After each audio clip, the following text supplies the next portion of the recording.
Democratic Supercommittee member Chris Van Hollen says it is still unclear if the committee will be able to cut more than $1 trillion by its Thanksgiving deadline.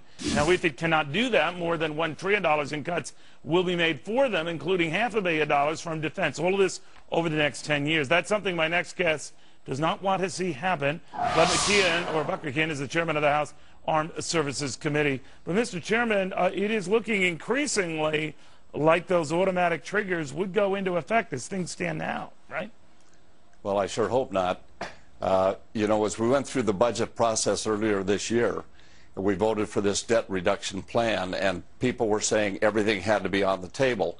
So defense stepped up, and they have cut $465 billion out of defense over the next 10 years off of last year's request for defense. And I just want people to understand that that is a very, very substantial cut. And we're working now to translate that into what it will mean as far as how many troops we're going to have to take out of end strength, what we're going to lose in the way of equipment and training and all the other things that go into our military. But, you know, I know we use these terms cuts, you know, very aggressively, and I know you're against any trimming at this point and in this time. But I guess what and I will let you answer that, but I do want to get a sense of, we're really talking about slowing the growth in government, including defense, and your points and arguments for defense are well taken. But I could talk to just as many Democrats, sir, who feel that anything on any of the entitlements or reining in their growth will be just as destructive. Can the two sides ever come to agreement on what that middle ground would be? First of all, let me say I am not opposed to cutting defense. I think it had to be on the table.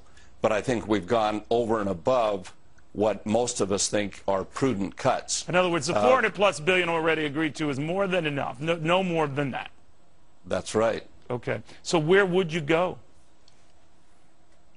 Where would I go? Where would you trim cuts? Where would you be looking for more spending restraint on, leaving defense off the table? Well, you know, we have 12 people that have that responsibility. My job is to look after the defense of our nation, right, to make sure that our troops have the things they need to carry out their missions and return home safely. And I take that very seriously.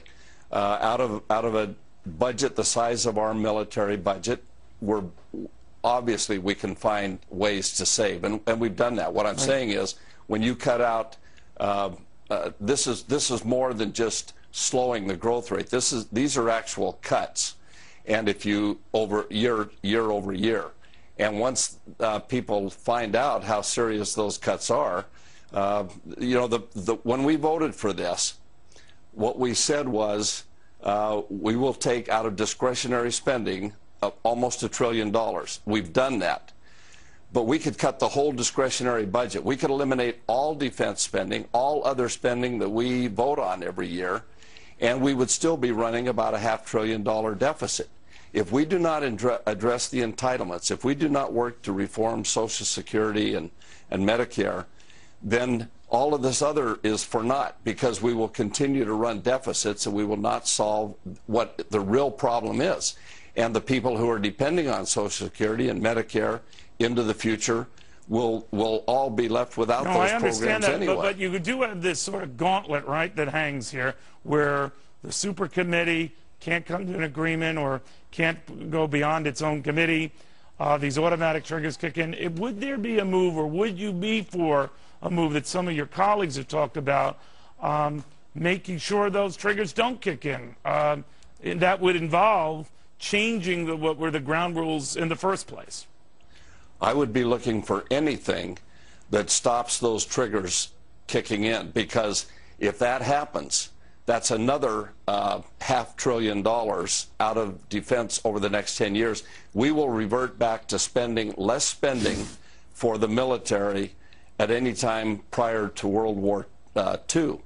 Our Navy is already the smallest it's been since World War I, and we're talking about taking 200,000 out of end strength of the military. We're talking about eliminating 2 carrier task forces. We're talking about some very extreme cuts to the defense of our nation. All right, Chairman, well, that's close.